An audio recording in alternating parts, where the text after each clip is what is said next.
everyone, welcome back to my channel. My name is Kari. Today I'm going to be telling you what I've been reading recently because it's been a while since I've done a recent reads video, and I've read 15 things since I've talked to you last. And I'm going to link my most recent reads video down in the description if you're interested in seeing what I've read the first part of this year. I'm not going to go in any particular order, I'm just going to grab books and talk to you about them. To preface this video, I have to say that if I'm glowing, it's not my inner peace manifesting itself, it's because it's 100 degrees in Paris right now and there's no air conditioning. These buildings are hundreds of years old, so obviously there's no central air, but also French people are surprisingly very anti-air conditioning, so there's really no effort to put air conditioning in anywhere. So anyway, I just had to put that out there. I'm not glowing, I'm sweating my ass off.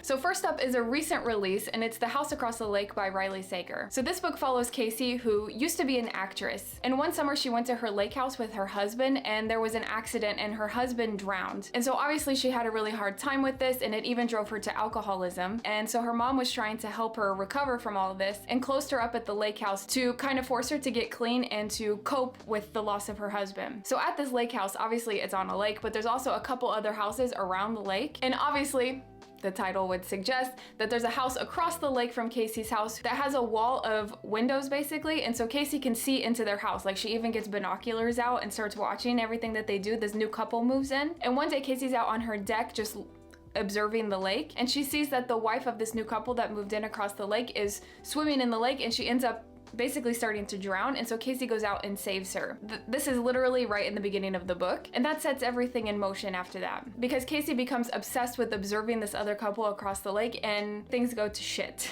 I did enjoy this, but I didn't like it as much as Lock Every Door. If you haven't read Lock Every Door by Riley Sager, you have to read it. It's incredible, it's so good. This was definitely not on that level. However, I did enjoy it, I just didn't like the ending. The ending ruined it for me. Obviously, I can't say too much more than that, but there's an element in this story that was just too much for me. I was done when that happened. But I will say I liked everything leading up to this moment, so it's the ending that ruined it for me. If you've read this, you know what I mean. I did end up rating this 3.5 stars because I did like everything leading up to that, but it could not get a higher rating than that simply because of the ending that was just ridiculous. Next is another new release, and it's Lapvona by Ottessa Moshfegh. I actually just read this for a reading vlog, so if you're interested in hearing more in-depth thoughts on this, I'll link that down below because I'm not going to go into too much detail now. But basically, Lapvona follows this little 13-year-old boy named Merrick and his dad Jude. And Lapvona is actually the name of this medieval town that they live in, and their king Willem, who is just really just like a horrible king. And this story follows Merrick, his dad Jude, the king Willem, and a couple other characters throughout this year in Lapvona. There's some tragedies that they have to overcome, and obviously, like I said, the king is really horrible, so having to cope with how horrible the king is, there's some climate issues that they have to overcome. And as I said in my vlog, I think that this is a commentary on religion and class and privilege and even climate change and vegetarianism, which is interesting. So if you read My Year of Rest and Relaxation by Ottessa Moshfegh and you liked how unlikable her character was, you're gonna like Lapvona because these characters are horrible. Personally, I love to hate my book characters, so this was right up my alley. I ended up giving this 4 stars because while I did really enjoy this, sometimes I hesitated to pick it up. I didn't really feel pushed to pick it up, and so that brought it down a star. Next is a thriller that I've been wanting to read for years because I constantly hear people talk about how this is one of the greatest thrillers of all time, and so I finally picked it up, and that's Pretty Girls by Karen Slaughter. The only thing I knew about this going into it is that people always say that this is like one of the darkest thrillers that they've ever read, and I was like, oh, no, it's fine. I read thrillers all the time. It's not gonna be dark. People are overreacting, you know. Maybe they just don't read thrillers very often.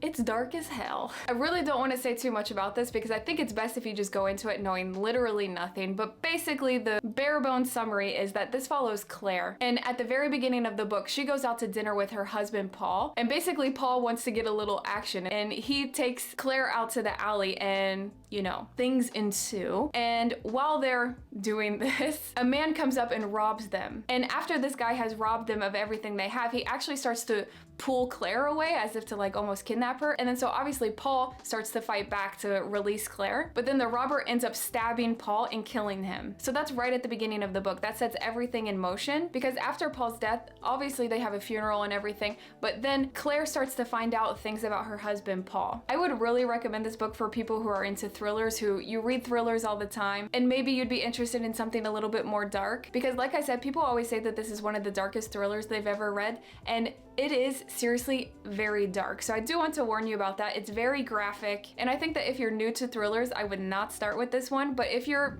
experienced in reading thrillers, would definitely recommend. It's so good. I gave this 5 stars. Next, I'm going to talk about 3 books that I read in my Rory Gilmore readathon vlog, which I'll link down below if you're interested in watching that. So again, I'm not going to go too into depth because you can see all my thoughts in that video if you're interested. But the first book is The Bell Jar by Sylvia Plath. This is actually a foundational feminist text because this story follows Esther, and we're following her in 1960s America. And basically she's experiencing all the societal pressures that are put on women, not only in the 60s, but still today. It's actually still very relevant to today. Esther, she doesn't want to get married, she doesn't want to have kids, she doesn't understand why women can't sleep around just like men do, and most importantly, there's a huge theme of mental health in this book. And because she doesn't fit the mold of a 1960s woman, people start to question her mental state. As I was reading this, I couldn't help but think that this is the prototype for all the sad girl books that are so popular right now, which I love. So if you're like me and you enjoy these types of books, I think that you would really like reading kind of like the original sad girl book. I ended up giving this 4 stars. The next book that I read for the Rory Gilmore readathon was The Crucible by Arthur Miller. So this is actually a classic play, and it's centered around the witch hunts that took place in Salem. And this whole play is basically an examination of mass hysteria and what happens when just one person accuses somebody of something. How does that affect the entire town and how they treat this person? I listened to this on audiobook, and as I said in that vlog, the audiobook that I listened to was so good. Like, it had sound effects, it had a full cast,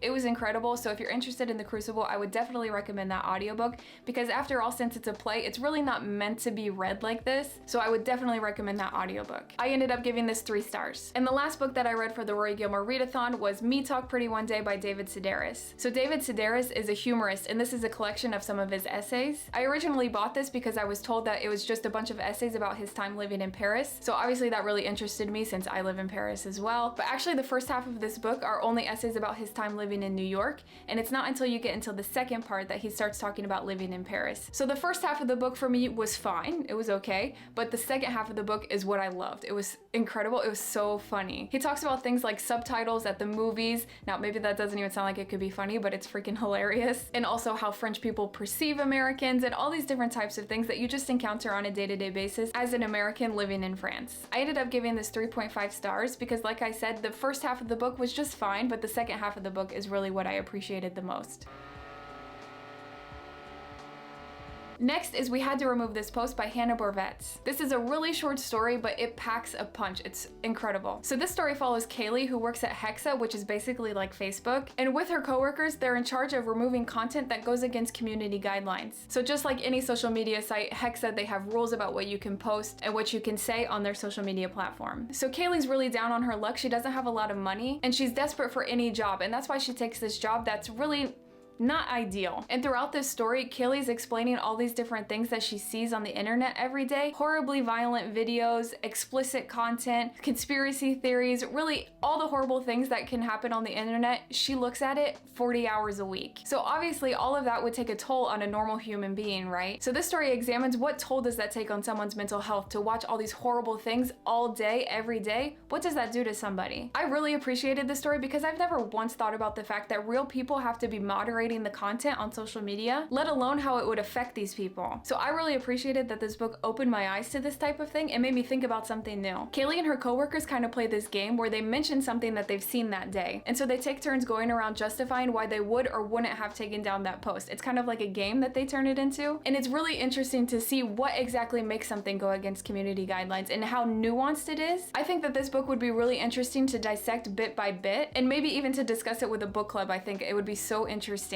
When I went to review this on Goodreads, I was shocked that it has a 3.1 star because personally I gave this 4.5 stars. I thought it was so interesting and thought-provoking. So I have no idea why this is rated so low, but do not be dissuaded. I think that this is super thought-provoking and really interesting and worth your time. Next is a book that I've already waxed poetic about in my mid-year book freakout tab because it's one of my favorite books that I've read so far this year, and that's Sorrow and Bliss by Meg Mason. So Sorrow and Bliss follows Martha, who's about to turn 40 years old. However, the story also flashes back to to her childhood and her adolescence, and shows us a lot of relationships that she's had in her life, including her family and also partners that she's had. However, the main theme of this story is mental health, because ever since Martha was a teenager, she struggled with her mental health, and she's constantly trying to cope with these mental health issues that she has. And so this story really examines how her mental health affects all these different relationships that she has throughout her life, but especially the relationship that she has with her husband, Patrick. Meg Mason's writing is so good. I'm gonna read whatever she publishes next because her writing is so witty and so smart. I think if you were just really superficially reading this, maybe you wouldn't even appreciate the story at all, but if you really take the time to appreciate her writing, I think you're gonna love this. I want to read you a couple quotes that I really loved from this book because seriously, this is one of my favorite books that I've read so far this year and probably gonna be one of my favorite books of all time now. So to give you some context, Martha just went to the library. I got out one book, an Ian McEwan that I thought was a novel, and put it in a drawer when I realized it was short stories.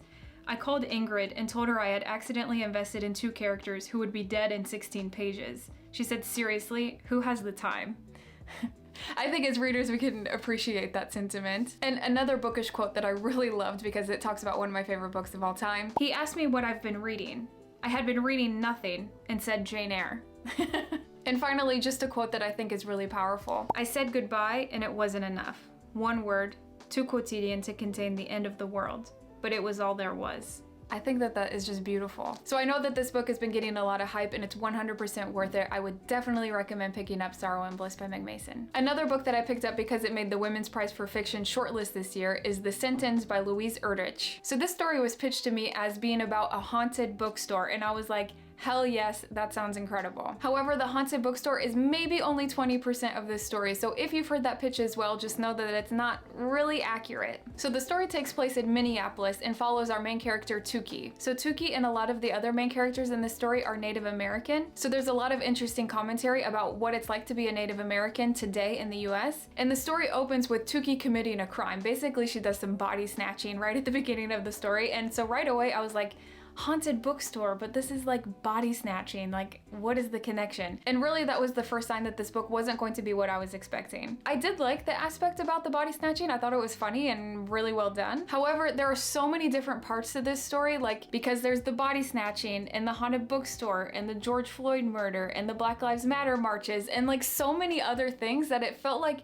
5 different stories and they just didn't go together. I feel like if the author would have written 5 different books with all of these 5 different plans, each one would have been amazing.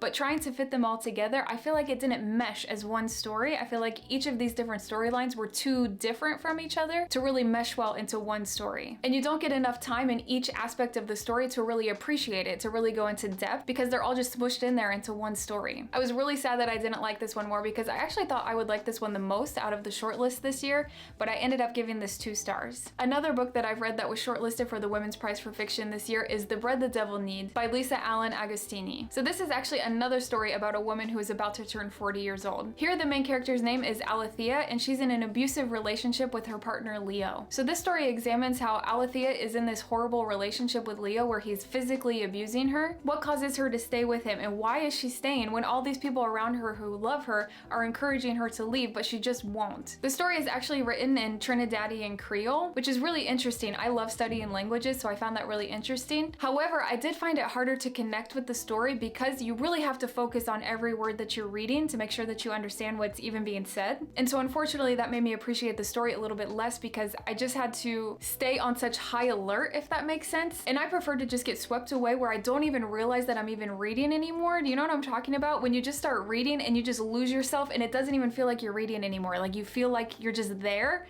Do you know what I'm talking about?